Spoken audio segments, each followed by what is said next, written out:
Bienvenue à ce webinaire qui est intitulé « Optimiser la collecte de données pour une meilleure prévention en santé et sécurité au travail ». Donc aujourd'hui, on va parler QVCT. On va pouvoir aborder ce sujet-là sur différents prismes. Déjà, parler de ce qu'est la QVCT et de pouvoir vous expliquer un petit peu comment optimiser la collecte de données autour de ça dans l'objectif d'améliorer cette QVCT. Donc moi, je suis Anthony Lavandier, je suis Product Owner chez Skesi et également responsable CSE. Et moi, je suis Maxime Thiebaud, je suis pharmacien de formation, je suis doctorant en économie donc chez Skesi. Je suis également donc chef de projet santé chez Skesi. Donc, on va faire un petit aparté donc sur Skesi. Donc, Skesi est une startup créée en 2020 qui peut s'avérer être un spin-off de l'APHP et de l'université Paris-Cité. Donc, nous sommes une startup française labellisée Deep Tech, spécialisée dans la collecte de données de santé. Nous offrons également comme service un accompagnement de différentes études de haut niveau scientifique. Nous sommes basés à Annecy, dont Anthony fait partie donc, de cette antenne, et nous sommes également basés à Paris, dans le 9e. Donc voilà une petite frise chronologique sur notre histoire, mais le sujet n'étant pas là, je vais donc vous dire que cet exposé sera divisé en 3 parties. Tout d'abord, nous allons faire un rappel sur qu'est-ce que la QVCT, avec différents cas d'usage que nous allons vous présenter pour pouvoir illustrer donc, cette QVCT. Ensuite, Anthony va vous montrer un exemple donc, de démarche pour faire une QVCT optimale et de qualité. Et enfin, comme je vous l'avais dit auparavant, nous aurons un petit échange questions-réponses qui va permettre donc, de clôturer cette présentation. Donc tout d'abord, qu'est-ce que la QVCT Anthony, je te laisse la parole. Merci Maxime. Alors la QVCT, c'est un concept qui n'est pas très très compliqué, mais qui est souvent un petit peu oublié. Ça a été mis en place en 2022, donc on a la définition ici. Donc QVCT signifie qualité de vie et des conditions de travail. Donc c'est l'ensemble des démarches collectives, donc c'est important ce terme collectif dans la définition, qui vont viser à améliorer la qualité et les conditions au travail. C'est collectif. Pourquoi? Parce que pour améliorer les conditions de travail des salariés d'une entreprise, ce qui est important, c'est de comprendre leur ressenti, comment ils perçoivent et vivent les choses au quotidien dans l'entreprise. Et du coup, on voit sur la droite, on a un petit schéma qui présente les 6 piliers de la qualité de vie de la QVCT. Donc, les différents sujets qui vont pouvoir être abordés dans cette QVCT. Donc, on a l'organisation, le contenu et la réalisation du travail, les projets d'entreprise management, l'égalité au travail, les dialogues professionnels et dialogues sociaux, les compétences et parcours professionnels et la santé au travail et la prévention. Donc, nous, c'est ce sujet-là qui va nous intéresser particulièrement pour ce webinaire. Dont on va aborder différentes choses. Il est assez important car la santé au travail et la prévention vont beaucoup jouer sur l'efficacité et la productivité des salariés et donc l'avancement au final des projets et de l'entreprise. Donc, pour pouvoir aborder la QVCT sur ce sujet-là, santé au travail et prévention, et on va avoir 3 moyens qui vont être mis en place dans une entreprise. On a d'abord un moyen d'échange. Donc, comme je disais, c'est quelque chose qui a pour but d'être amélioré, mais dans une démarche collective. Donc, il va falloir mettre en place des échanges entre l'entreprise, soit le service RH, les personnes du CSE ou toutes celles qui pourraient avoir un impact direct sur la QVCT, et tous les salariés donc, qui ont du coup des sujets sur leur qualité de vie et les conditions de travail qui vont pouvoir exprimer leur ressenti. Et du coup, ça en suit le deuxième point qui est la compréhension et le suivi de leurs besoins, de leurs conditions de travail, de leurs demandes. Et en fait, le but, ça va être vraiment d'essayer de comprendre les enjeux pour eux sur chacun des sujets de la qualité et de la qualité de vie et des conditions de travail, et en fait de suivre l'évolution, voir si tout ce qu'on va pouvoir mettre en place va avoir un réel impact ou s'il va falloir recentrer notre plan d'attaque. Et enfin, il y a l'accompagnement. L'accompagnement, c'est ce qui fait partie aussi de prévention, c'est de pouvoir derrière présenter des nouveaux éléments, des réponses sur ces démarches d'amélioration aux besoins. Et en fait, voilà, de pouvoir les suivre, de pouvoir faire comprendre comment ces choses-là vont améliorer leur qualité de vie et en fait que ce soit participatif. Il faut à la fois que l'entreprise mette en place des choses, mais aussi que les salariés prennent le dessus et s'expriment et adoptent ces nouvelles choses. Voilà pour ce petit rappel sur la QVCT. Je laisse Maxime présenter quelques chiffres derrière. Tout à fait, merci Anthony. Donc la QVCT en quelques chiffres. Donc là, je vais vous présenter donc des chiffres donc issus d'une étude menée en novembre 2024 pour le compte de l'Observatoire de la qualité de vie au travail, qui a été donc réalisée sur une cohorte de 1075 salariés français. Donc parmi cet effectif, 92% des salariés ont trouvé leur QVCT importante, dont près de la moitié la considèrent comme très importante. Donc la QVCT est vraiment une démarche, quelque chose qui est vraiment très importante aux yeux donc des employés, d'où l'intérêt de la diffuser de manière optimale. Ensuite, 67% donc des salariés se disent satisfaits donc de leur QVCT, mais cependant, parmi ces 67%, seulement 13% se disent uniquement très satisfaits. Donc il y a de la satisfaction, mais on peut encore faire mieux, sachant que près d'un tiers de ces salariés restent insatisfaits de leur QVCT. Ensuite, il faut également noter qu'il y a 41% donc, des employés qui trouvent que leur entreprise ne prend pas en compte leur QVCT. Donc, il y a encore donc, des axes d'amélioration à effectuer pour avoir donc, un taux de satisfaction global autour de la QVCT. Et enfin, il y a 72% donc, des salariés qui donc, signalent des problèmes d'ordre psychologique ou mental et 69% des problèmes physiques liés au travail. Et donc, ce sont des chiffres qui sont importants à prendre en compte, puisque un employé présentant donc, des troubles d'ordre psychologique ou mental voit sa performance diminuer de près de 2,5 fois, ce qui peut représenter in fine un manque à gagner d'un tout petit peu moins de 15 000 € par an par salarié.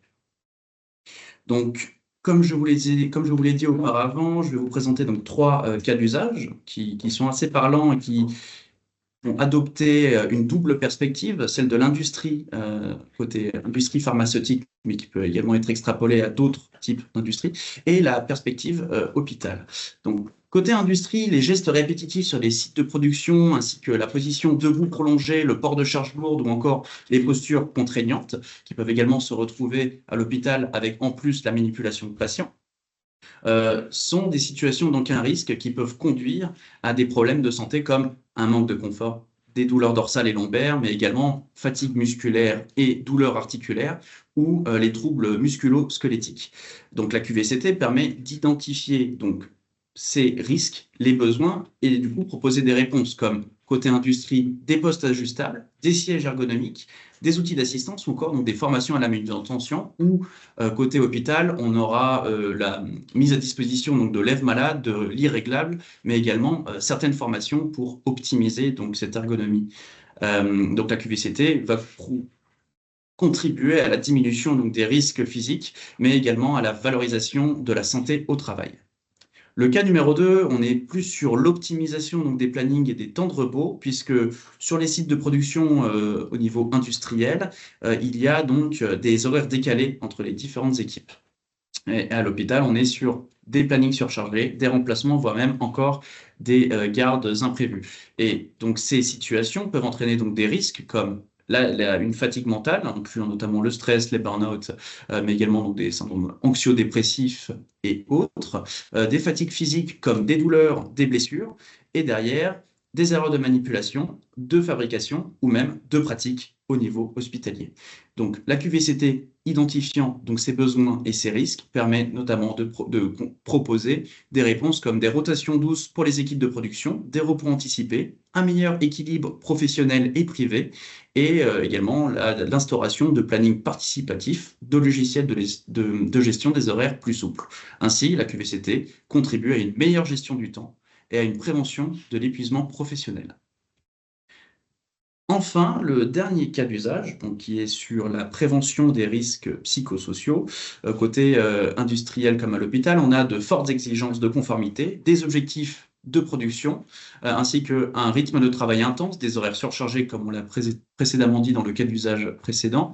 Également, certains employés plutôt au niveau de l'hôpital doivent faire face à des situations émotionnellement lourdes. Mais que ce soit au niveau industriel ou hospitalier, on retrouve également le risque de problèmes autour donc, du relationnel collaboratif. Les risques provoqués sur la santé peuvent être divers, notamment la fatigue mentale, mais également des erreurs de manipulation, de fabrication au niveau industriel et de pratique au niveau hospitalier. Donc la QVCT, identifiant ces risques et ses besoins, peut proposer comme réponse donc, des cellules d'écoute psychologique, la mise à disposition auprès des salariés et des employés de psychologues du travail, mais également les employés pourront également avoir accès à certaines formations comme à la gestion du stress, des ateliers bien-être ou même des espaces de récupération. Donc, dans ce cas précis, la QVCT propose de garantir une prévention de la santé mentale donc des salariés et des employés et de garantir, optimiser un environnement de travail sain. Je vous propose qu'on conserve ce dernier cas d'usage qui peut être plus ou moins parlant, plutôt plus parlant, pour que Anthony donc, puisse vous présenter la démarche QVCT donc, de ce cas d'usage. Anthony, je te laisse la main. Merci. Alors du coup, si on reprend nos trois axes qu'on avait abordés tout à l'heure qui vont être en fait des actions pour pouvoir aborder la QVCT et puis pour pouvoir traiter les différents sujets, on avait l'axe d'échange. Donc sur un exemple de démarche QVCT, comment on va pouvoir faire ça, les échanges. Nous, ce qu'on peut mettre en place et ce qu'on va recommander, c'est globalement de pouvoir proposer des questionnaires d'expression de besoins. Donc, laisser la possibilité aux salariés de s'exprimer à travers des questionnaires et de mettre en place des discussions avec le CSE. Le CSE, du coup, qui va être obligatoire dans la plupart des entreprises et qui va avoir une taille différente en fonction de l'effectif de l'entreprise et du coup avec plus ou moins de titulaires qui vont pouvoir être disponibles pour discuter avec l'ensemble des salariés. Donc, ce qui est important avec les questionnaires d'expression du besoin, c'est que ces expressions de besoin vont pouvoir être pseudonymisées. Donc, il va pouvoir avoir une libre expression un peu plus présente face à ces questionnaires-là et surtout avoir effectivement des statistiques, du suivi de ces éléments-là. Donc, c'est quelque chose d'assez central dans les échanges. Sur la compréhension et le suivi des besoins, on va avoir la possibilité, par exemple, de proposer des questionnaires sur la qualité de vie et les conditions de travail. On a mis tous les 6 mois, mais c'est régulièrement de pouvoir expliquer. Donc, nous, on a mesuré que tous les 6 mois, c'était assez intéressant, ce qui faisait qu'on pouvait avoir 3 ou 2 questionnaires dans l'année suivant le début de notre démarche pour pouvoir mesurer en continu l'évolution et toujours adapter nos solutions face aux besoins. Et du coup, d'avoir après des questionnaires de précision si on a besoin sur certains éléments. Je vous présenterai tout à l'heure un questionnaire QVCT dans cet exemple de démarche. Et derrière, si on détecte que certains sujets sont des points d'alerte, on va pouvoir faire d'autres petits questionnaires pour préciser les éléments, pour avoir plus d'informations, proposer pourquoi pas des solutions, et puis voir lesquelles seraient les plus appréciées des salariés. Et dans l'accompagnement, dans cet exemple de démarche, on pourrait imaginer de la sensibilisation ludique, donc avoir passé par des infographies, par exemple, des infographies qui seraient agréables à lire pardon, et qui permettraient du coup de faire passer des informations. Mais aussi, on a l'accompagnement par la représentation des salariés par le CSE. Et là, le CSE va avoir un grand rôle à jouer là-dessus, sur bien représenter les salariés, comment aller à la rencontre des salariés pour essayer de détecter les sujets, les points un peu plus d'alerte, et puis d'en discuter avec eux et d'essayer derrière de pousser ces sujets-là sur des questionnaires de suivi et du coup de détecter les éléments qui pourraient être ajoutés dans les prochains questionnaires pour les mesurer. Donc c'est important derrière de pouvoir mesurer encore une fois ces éléments-là, puisque la QVCT et le CSE, globalement, se basent sur des éléments qui sont mesurables pour pouvoir prioriser les sujets et s'assurer que ce sont des éléments communs à l'entreprise et aux salariés et non pas individuels. Et du coup, Maxime nous a remis ici l'exemple de notre cas d'usage. Donc là, ça va être sur les risques psychosociaux, les RPS. Et du coup, pour mesurer ces risques psychosociaux, dans cet exemple, je vais vous présenter un modèle qui peut être adapté sur des questionnaires de QVCT. Donc sur la slide de juste après, on va parler du modèle de Karasek. Le modèle de Karasek, c'est un questionnaire validé qui est mis en place avec des questions précises et qui vont permettre, avec un système de scoring, de mesurer et surtout d'évaluer les risques psychosociaux au sein d'une entreprise. Donc, ça va mesurer ça va mesurer ce score sur 3 dimensions. Déjà, la demande psychologique. Donc, en fait, derrière l'impact que ça peut avoir sur la pression des salariés, s'ils peuvent se sentir débordés, etc. La latitude décisionnelle, donc c'est derrière l'autonomie des salariés. Est-ce qu'ils vont pouvoir prendre des décisions par eux-mêmes? Est-ce qu'ils vont se sentir, on va dire, un petit peu surveillés, etc. Le soutien social au travail, donc tout l'aspect humain qu'il peut y avoir derrière le travail du salarié. Et tout ça, ça va nous permettre de les classer dans 4 grands groupes. Donc, avec ces 3 axes mesurés, les salariés vont être classés dans des groupes, donc détendus, passifs, actifs ou tendus. Donc, sur la slide juste après, je vais vous présenter ces 4 groupes. En gros, on va mesurer l'autonomie par rapport à la pression et donc les exigences qui peuvent être exercées dessus. Donc, ce petit schéma se lit verticalement et horizontalement. On va pouvoir reprendre, on va voir que sur l'axe horizontal, la pression psychologique des exigences, on va aller du point faible au point élevé. Donc, si on va prendre la première case en exemple, si on va avoir une autonomie faible et une pression psychologique faible, on va se retrouver avec des travailleurs qui sont passifs. Donc, les salariés vont avoir un travail passif. Ils vont pouvoir à la fois travailler de manière autonome, prendre les décisions qu'ils veulent, mais sans avoir derrière trop de pression. Donc, ils vont avancer à leur rythme convenablement.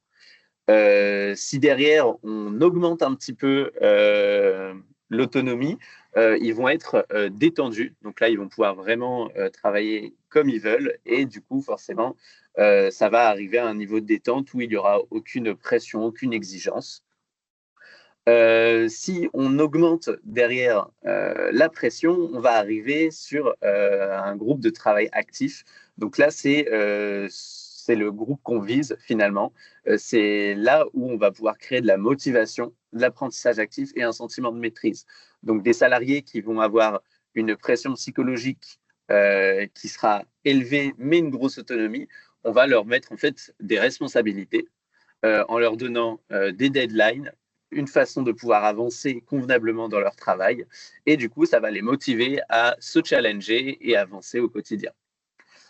Mais là, si par contre, on descend leur autonomie, on commence à leur dire exactement quoi faire, on commence à leur dire les deadlines, qu'on commence à leur proposer des deadlines qui ne répondront pas à leurs attentes à eux, donc c'est-à-dire qu'ils vont avoir leurs exigences aussi.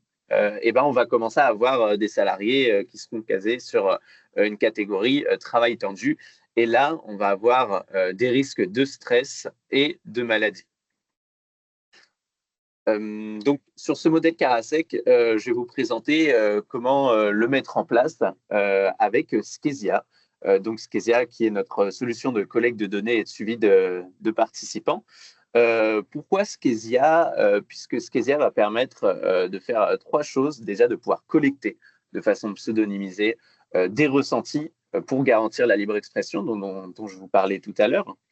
Elle va pouvoir permettre de faire un suivi dans le temps de l'évolution des sujets par salarié et au global dans l'entreprise.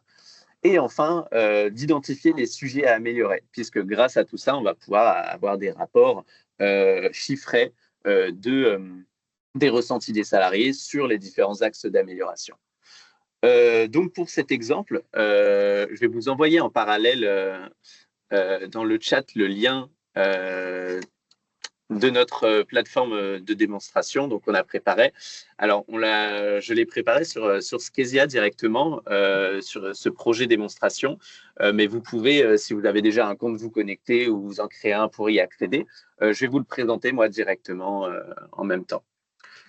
Du coup, je vais reprendre le partage d'écran. Je vais vous présenter d'abord effectivement la création d'un questionnaire, comme on peut voir sur cette slide, et en fait les différentes mises en place qu'il peut y avoir. Donc, on aura derrière la création, on va avoir la personnalisation des questionnaires, des thèmes. On va avoir aussi l'interface des participants qui va pouvoir être personnalisable. On aura également la programmation des questionnaires, donc comment diffuser ces questionnaires-là aux bonnes personnes. On aura aussi, pour finir, le suivi des réponses et du coup, toute l'extraction qu'on aura des réponses derrière. Donc, je vais reprendre la main sur le partage d'écran. Voilà.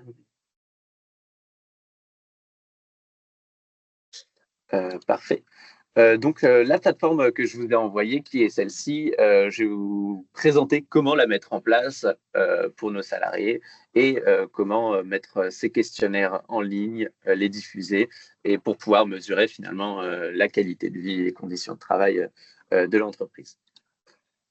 Donc ici, j'ai créé un projet qui s'appelle Mesure QVCT, qui est un projet longitudinal, donc qui permet de faire de la collecte et du suivi en continu dans le temps.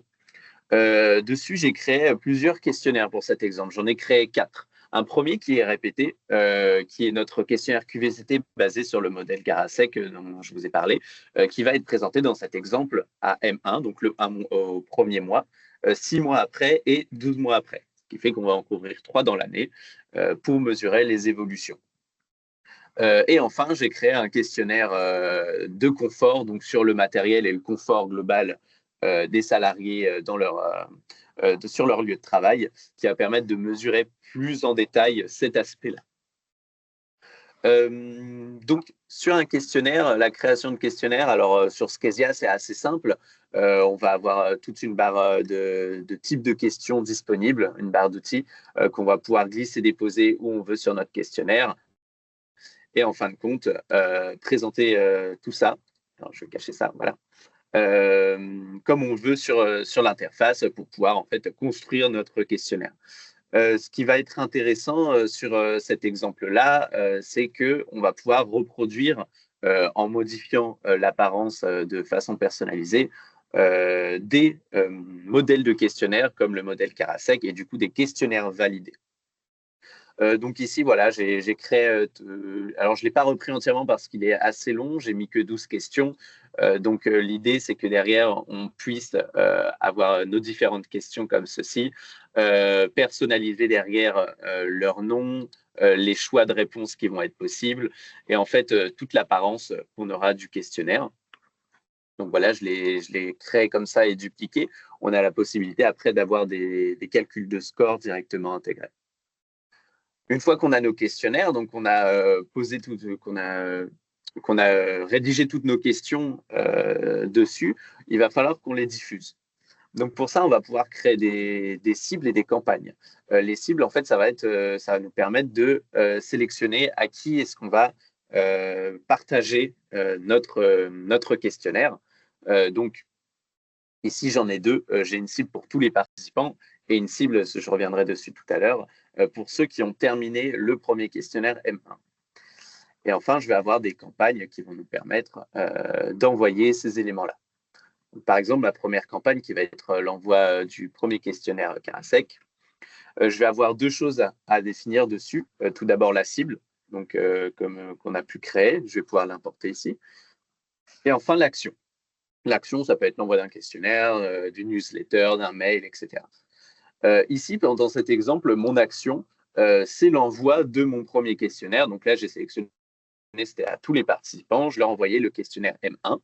Je leur ai pas mis de message particulier ici. Je l'ai débloqué immédiatement puisqu'on peut choisir la temporalité dans laquelle on le débloque. Je reviendrai dessus un petit peu plus tard. Et enfin, j'ai pu ajouter des relances, donc ici tous les 5 jours avec des messages différents. On peut choisir les messages qui seront envoyés. Et du coup, là, je vais ajouter des relances sur 5 et 10 jours. Pourquoi? Parce que ce qui est important, c'est de collecter ici dans le temps nos réponses. Donc, on s'est mis sur M1. Donc, si on attend 4-5 mois avant de répondre, on va perdre un petit peu l'intérêt puisqu'on aura un deuxième questionnaire de suivi 6 mois plus tard. Donc, le but, là, ça va être de les relancer assez régulièrement pour collecter assez vite la donnée et l'analyser assez vite. Donc voilà ce que ça nous permet de faire. Donc là, simplement avec ça, j'ai créé un questionnaire et j'ai pu le diffuser à mes participants en leur attribuant des relances s'ils n'avaient pas fini et tant qu'ils n'avaient pas fini leur questionnaire. Et du coup, derrière, moi, je voudrais envoyer un questionnaire confort dont je vous ai parlé et à seulement ceux qui ont terminé le questionnaire M1 puisque ça va être la suite logique et que j'ai besoin qu'ils se concentrent dans un premier temps sur le questionnaire M1, donc sur le modèle de Karasek. Pour ça, j'ai créé une deuxième cible ici qui va me permettre de conditionner en fait mon envoi du questionnaire. Donc c'est une cible sur laquelle on va pouvoir ajouter des conditions comme on veut. On a beaucoup de types de conditions sur des réponses à des questions, donc des réponses précises ou sur la complétion de questionnaire, etc. Ici, bon, j'ai fait quelque chose de simple. Je dis que j'allais cibler tous mes participants qui ont répondu au premier questionnaire. Et donc, derrière, vous aurez compris la logique. Sur ma campagne d'envoi de questionnaire confort, je vais choisir que ma cible, c'est seulement ceux qui ont terminé le questionnaire M1 et que ces personnes-là, je leur envoie le questionnaire confort. Et puis derrière, j'ai créé d'autres campagnes pour la suite, donc pour M6 et M12. Donc là, je vais reprendre tous les participants. Et là, cette fois-ci, ce que je vais faire, c'est que je vais leur envoyer le questionnaire. Mais cette fois-ci, je vais leur envoyer aussi un email, puisque je leur envoie 6 mois après. Je considère que ce n'est pas à eux de penser que 6 mois après, ils auront un questionnaire. Je vais pouvoir leur envoyer une sollicitation, un message de sollicitation, donc au moyen d'un mail et SMS. Là, je leur enverrai les deux. Et je vais pouvoir en fait dire que finalement, ce questionnaire-là se débloque 6 mois après l'entrée dans la cible, donc 6 mois après le premier questionnaire. Et du coup, le deuxième, forcément, se débloquera 12 mois après. Au niveau des messages, le message de sollicitation, par exemple, je peux vous le montrer ici. Je l'ai rédigé juste ici. Et je peux en fait lui attribuer à ce message-là et un texte par email et un texte par SMS pour pouvoir maximiser mes chances de complétion en le relançant et le sollicitant de différentes manières. Une fois que j'ai fait tout ça, j'ai mon projet qui existe avec mes questionnaires. Je peux mesurer leur qualité de vie grâce au modèle Karasek. Je peux mesurer leur confort. Mais l'intérêt, ça va être aussi de pouvoir maximiser, comme on disait, le taux de complétion, puisque ce qui va être intéressant, c'est d'avoir des statistiques au global dans l'entreprise et d'avoir le point de vue de l'ensemble de nos salariés. Pour ça, en plus des relances, des sollicitations, je vais pouvoir utiliser dans le module de distribution un site portail. Donc, le site portail, c'est la personnalisation de l'interface qu'on aura vu juste ici. Je vais pouvoir aussi également utiliser la personnalisation des questionnaires pour les mettre à mon image. Donc, ici, je vais avoir un onglet thème sur lequel je vais pouvoir personnaliser entièrement l'apparence de mon questionnaire, donc soit avec des thèmes prédéfinis, des petits éléments, mais surtout plein de paramètres auxquels je peux toucher. Et là, ça va être assez important dans la collecte de données pour la QVCT, c'est de pouvoir inclure les participants et qui sentent qu'ils ne répondent pas à un questionnaire global perdu au milieu de rien, mais quelque chose de très proche de ce qu'ils font réellement, très proche de leur quotidien.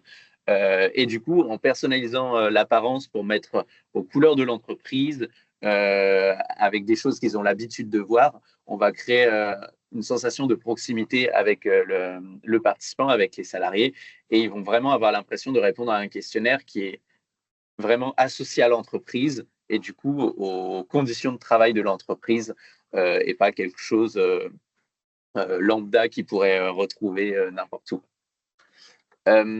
Derrière, sur la distribution, c'est pareil. Ici, je vais pouvoir créer mon petit site portail. Donc, c'est l'interface du participant dans lequel il va retrouver son questionnaire. Donc là, si je vais sur le site, il va avoir sa page d'accueil. Il va pouvoir avoir l'onglet questionnaire ou le bouton « Je me lance » s'il veut y accéder, sur lequel il va retrouver son questionnaire. Donc, le premier qui va être celui-ci, qui va être intégré, sur lequel il va pouvoir répondre. Et en fait, l'ensemble des questionnaires qu'il aura débloqués. Et ça va lui permettre du coup de suivre sa progression. Et derrière, il pourra, et aussi sur cet exemple, j'ai créé une page résultat qui se débloque qu'à partir de la complétion du premier questionnaire, sur lequel on va rappeler ici dans cet exemple le modèle Karasek, sur quoi il se base, et surtout les résultats qu'on aura mis des premiers questionnaires, du M6, du M12, etc. Donc, on peut faire une petite présentation pour présenter en fait nos résultats. Là, dans cet exemple-là, j'ai mis un exemple où justement on obtient dans un premier temps une masse salariale dans la catégorie tendue qui est assez élevée, on est à 57%, en rappelant ici que sur le secteur public hospitalier, la moyenne est à 35,3%, donc là on est bien au-dessus de cette moyenne-là. Et en fait, pouvoir montrer que sur le M6, on va avoir une diminution, et sur le M12, on aura une diminution encore plus élevée, et que on peut, grâce à cette QVCT et ces questionnaires, passer nos participants, enfin nos salariés qui sont dans la catégorie tendue jusqu'à la catégorie actif, et donc qui vont être des salariés motivés, qui vont savoir se challenger et qui vont être beaucoup plus autonomes et efficaces. Donc, cette petite interface, c'est un petit peu comme le créateur de questionnaire. On va pouvoir éditer directement le texte sur l'interface ici, ajouter des sections, des blocs déjà existantes dans cette option ici. Et du coup, en fait, de pouvoir personnaliser tout ça et créer cette interface pour les participants. Donc, encore une fois, j'encourage à faire une interface qui soit jolie, accessible et qui permette aux salariés de se sentir concernés grâce à les couleurs de l'entreprise, les logos de l'entreprise. Ici, par exemple, j'ai pu ajouter le logo qui a un faux logo pour cette démonstration qui permet de présenter que voilà, on est sur le portail de l'entreprise. Et du coup, les données qu'on va donner vont vraiment être dans cet objectif-là d'amélioration de la QVCT de notre entreprise et de notre quotidien. Donc, cette sensation d'impact direct est assez importante. Pourquoi? Car les salariés derrière vont souvent avoir un petit peu de mal à répondre à des questionnaires, puisque effectivement, les questionnaires, ça peut être long parfois, ça peut être agaçant. Et du coup, l'intérêt de faire des questionnaires, déjà de se baser sur des questionnaires validés, comme le modèle Karasek, permet de faire en sorte que on est sûr que nos que nos questions sont formulées correctement, compréhensibles, et du coup limiter le taux d'abandon des questionnaires, mais en même temps de personnaliser derrière, comme je le disais, et de pouvoir les diffuser au bon moment pour que ce soit pertinent. Diffuser des questionnaires trop souvent, on va avoir forcément des participants qui vont se lasser, des salariés qui vont se lasser de répondre à ces questionnaires-là et de potentiellement remettre des réponses similaires à chaque fois. Et du coup, il va falloir trouver le bon temps. Donc pour ça, dans cet exemple-là, je conseillais de faire tous les 6 mois, mais c'est des choses qui peuvent être testées au sein de l'entreprise. Tout dépendra des salariés de l'entreprise et de la QVCT déjà mis en place, s'il y a déjà beaucoup de sujets ou non. Et du coup, après, c'est des choses qui se testent avec, encore une fois, les retours de nos différents salariés et des réponses. Donc là, je ne vous ai pas présenté, mais sur l'aspect du thème ici, il est personnalisable aussi de ce côté-là. Je vais pouvoir choisir les couleurs de chacun des éléments de mon site, en plus de la disposition au sein de mon site portail, et puis de petits éléments comme ici, je peux ajouter de la graisse, de l'italique, etc. Donc, ça va nous permettre ici, effectivement, de débloquer ce questionnaire-ci. Donc, pour cette démonstration, alors moi, j'ai déjà complété mes questionnaires, mais vous pouvez, si vous testez, si vous allez voir, vous vous rendrez compte qu'on débloque dans un premier temps le premier questionnaire. On n'a pas tout de suite le M6, le M12.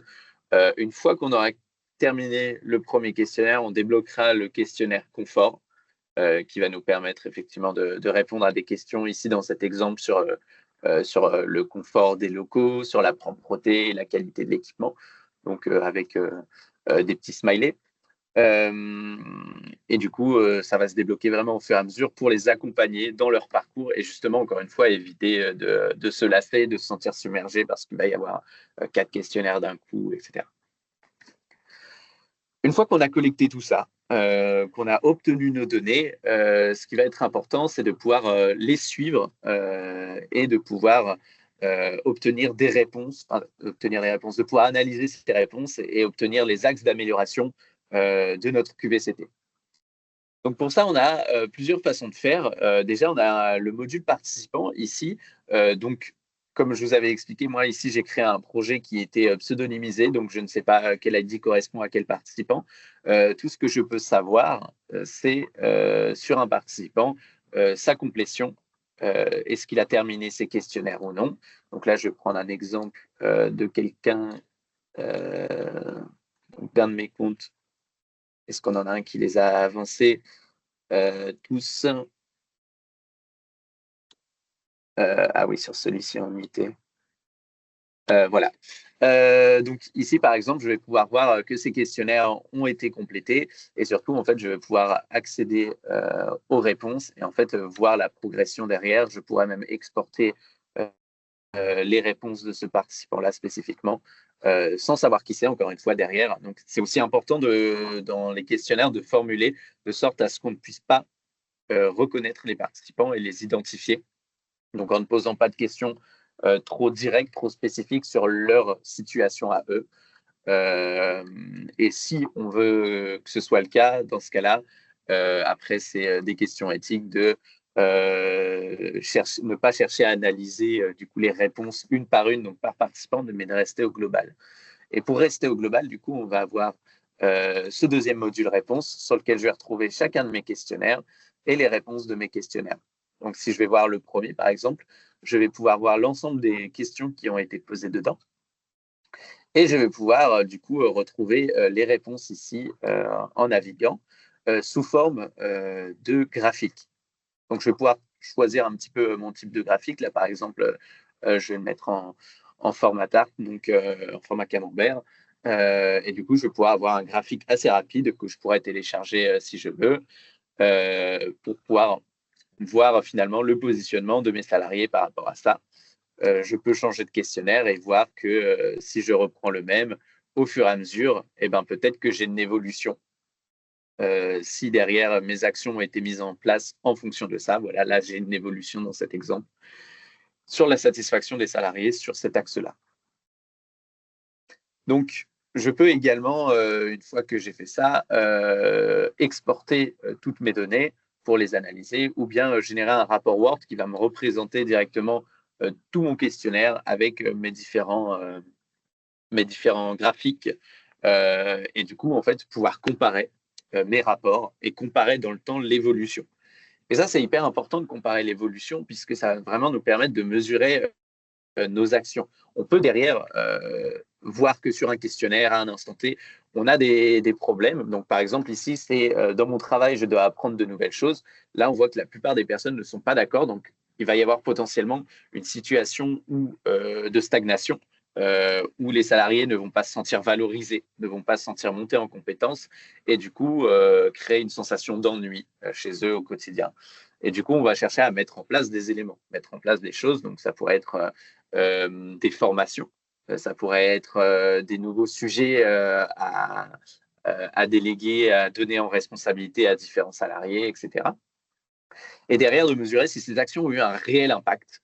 Ça, c'est hyper important pour pouvoir les adapter au fur et à mesure.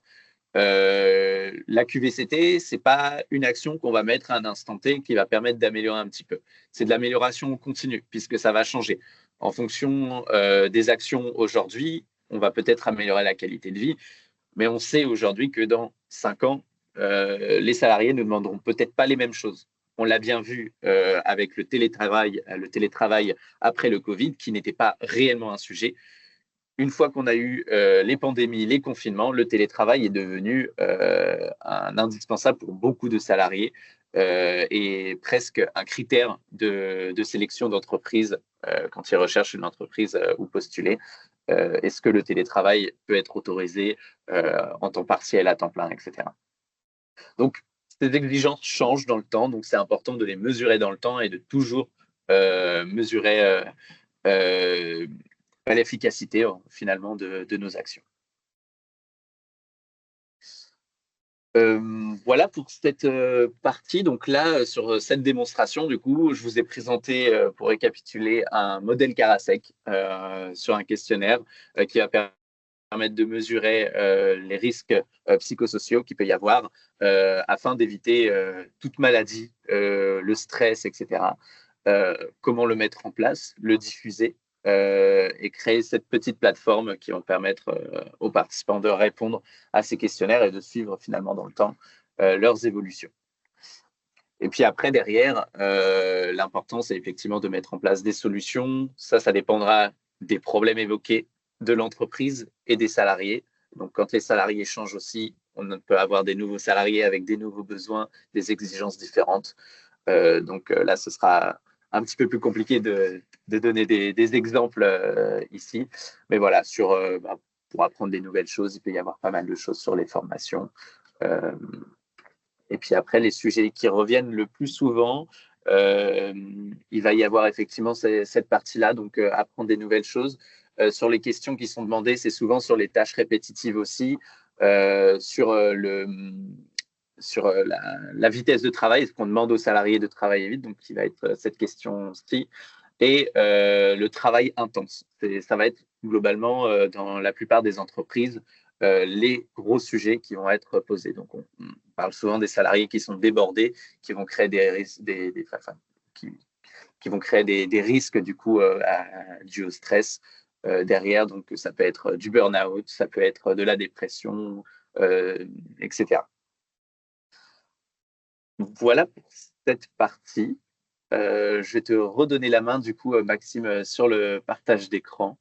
Et je la reprends. Merci beaucoup, Anthony, donc, pour cette présentation très claire et détaillée donc, de cette démarche donc, QVCT appliquée à notre cas d'usage sur les risques psychosociaux. Nous allons maintenant donc, aborder donc, cette dernière partie d'échange où nous allons pouvoir donc, répondre à vos questions si vous en avez. J'en vois déjà une dans la partie Q&A. Donc je vais la poser après, Anthony ou moi, allons y répondre. Donc c'est, est-ce qu'il y a d'autres mesures scientifiques pour mesurer la QVCT? Tu veux répondre? Je peux m'en Voilà. occuper.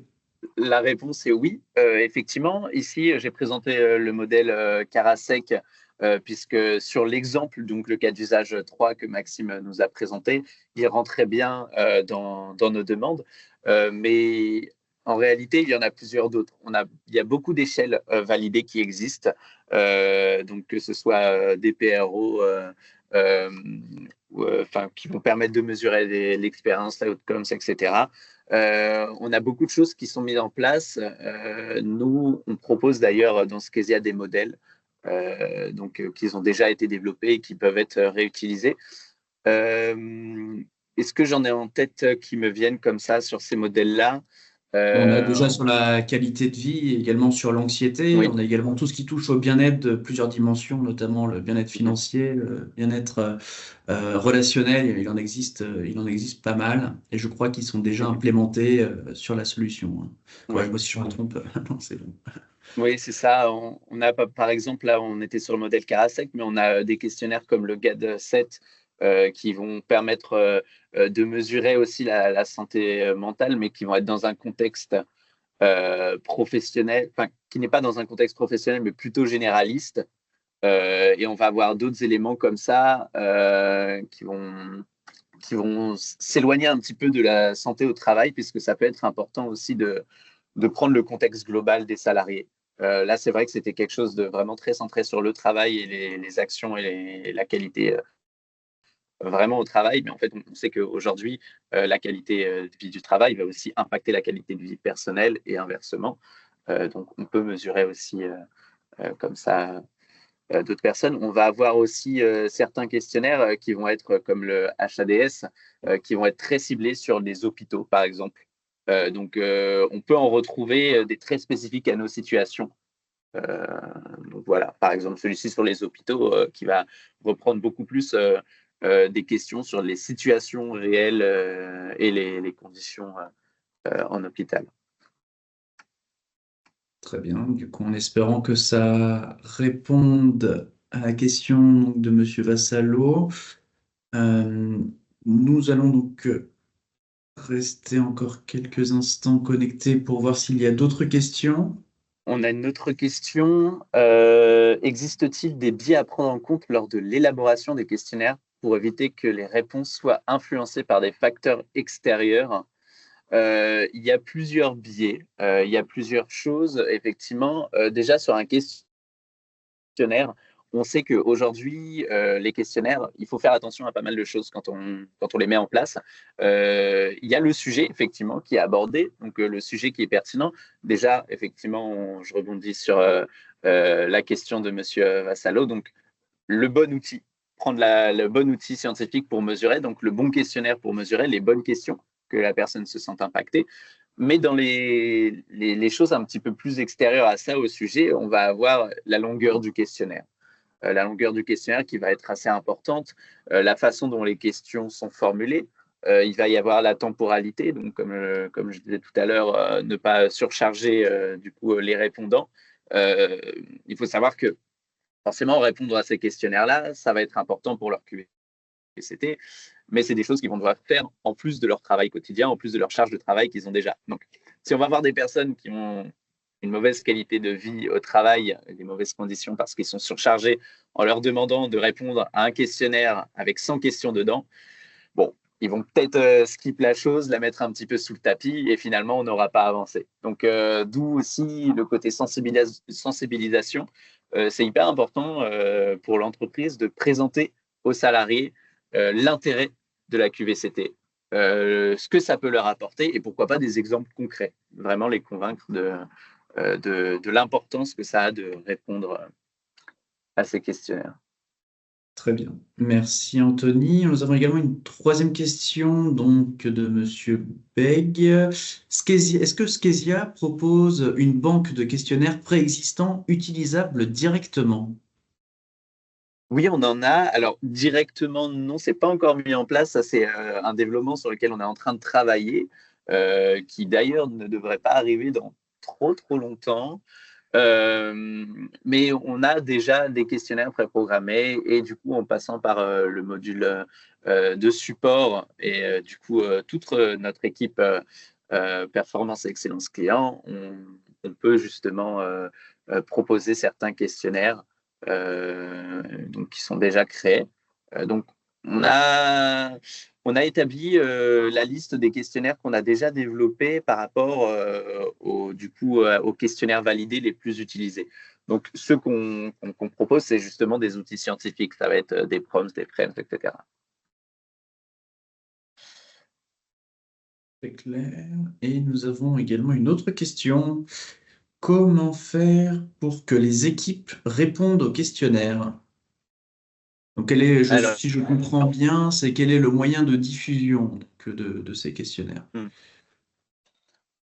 il va y avoir plusieurs choses. Tout d'abord, comme j'ai expliqué, il va y avoir l'importance du coup de la plateforme en elle-même, l'apparence, la façon dont c'est formulé, tout ça. Donc, pour les motiver à y répondre. Et derrière, je pense que ce qui va être très important pour faire en sorte que les équipes répondent au questionnaire, c'est derrière de bien leur faire comprendre, comme je disais, l'importance de la QVCT. Et après, nous, donc, comme je l'ai fait ici, je vous ai partagé le lien pour pouvoir répondre. C'est la plateforme, c'est un lien du coup qui est diffusable.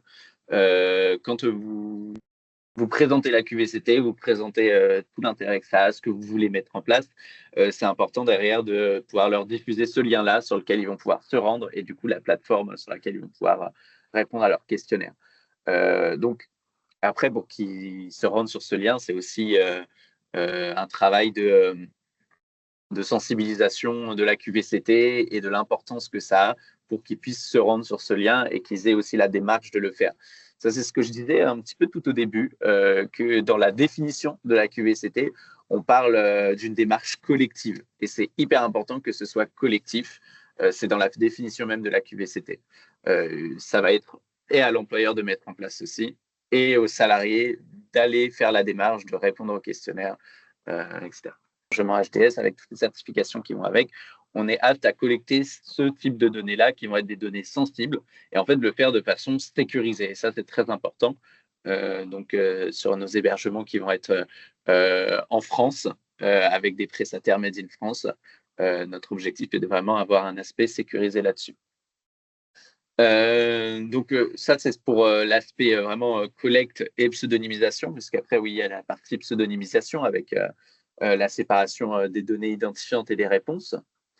Il y a la possibilité effectivement de suivre dans le temps. Là, on va pouvoir vraiment envoyer nos questionnaires au bon moment, aux bonnes personnes. Là, j'ai fait un exemple qui n'était pas très précis, justement, qui était assez large, mais en mettant en place des démarches QVCT, vous vous rendrez compte que très vite, on se retrouve à devoir faire des choses très précises par rapport à une situation précise dans notre entreprise. On sait que toutes les entreprises ont des fonctionnements qui diffèrent un petit peu dans les équipes. Et du coup, parfois, on va avoir des besoins très précis. Et ça, du coup, de pouvoir, par exemple, avoir un questionnaire où on demande de quelle équipe fait partie les salariés, et après de pouvoir faire des questionnaires par équipe, c'est hyper important. Et de pouvoir le faire de façon automatisée, donc de mettre en place nos questionnaires et qu'après les bonnes personnes reçoivent les bons questionnaires, c'est très important aussi. Et enfin, du coup, sur le dernier pilier, qui est l'identification des sujets à améliorer, c'est la consultation rapide de nos questionnaires et de pouvoir exporter des rapports. Et en fait, de pouvoir après consulter nos rapports et les comparer facilement, et puis même pouvoir les présenter. Si c'est une démarche du CSE, de pouvoir aller voir du coup les dirigeants avec un rapport, en leur présentant, regardez concrètement, il y a tel axe qui est à améliorer, puisque on a des chiffres et on sait qu'on a un pourcentage de salariés élevé qui n'est pas satisfait de cet axe-là. C'est hyper important pour appuyer ça et faire basculer les choses pour pouvoir améliorer la QVCT. Très bien, merci Anthony. J'espère que ça a répondu à la question de Madame Garcia. Et il y a une dernière question, vu qu'il nous reste un petit peu moins de 5 minutes, de Monsieur Beg.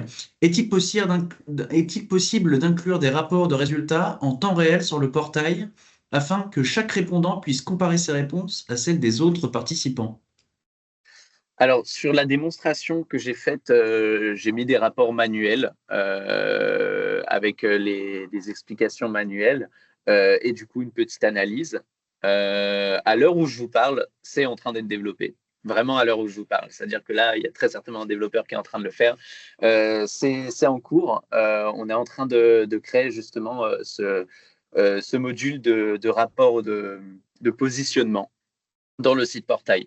Donc l'idée, c'est que dans le site portail, on va pouvoir mettre un bloc, exactement comme les blocs questionnaires qu'on faisait aujourd'hui, donc l'ajouter où on veut, sur lequel vont se retrouver des questions qu'on aura sélectionnées de notre questionnaire, donc pouvoir choisir quelle question on veut, sur quelle question on veut proposer un comparatif.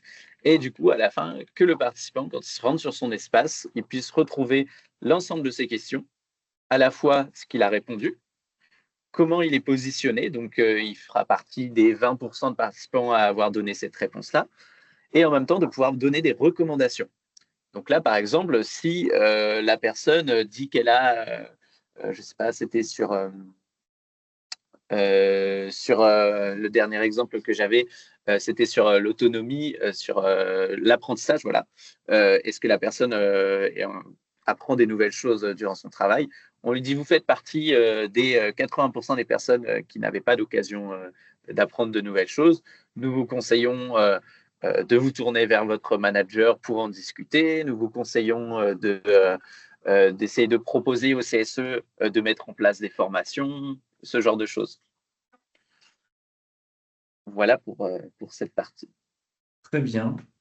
Merci beaucoup, Anthony, et surtout merci à toutes et à tous donc, pour avoir participé à ce tout premier webinaire, un tout nouveau format que nous proposons donc, chez Skezi. Il faut savoir que, on va continuer donc, cette lancée de webinaires donc, autour de différentes thématiques, et ce, à peu près tous les 2 mois. Donc nous serons donc ravis de vous y retrouver si vous êtes intéressés. Donc, nous laissons, comme dit précédemment, nos contacts si vous avez des questions subsidiaires. Et nous vous remercions encore une fois de votre participation et surtout de votre attention. En Merci vous souhaitant beaucoup pour une votre écoute et vos très questions. bonne journée. Bonne journée, au revoir. Au revoir.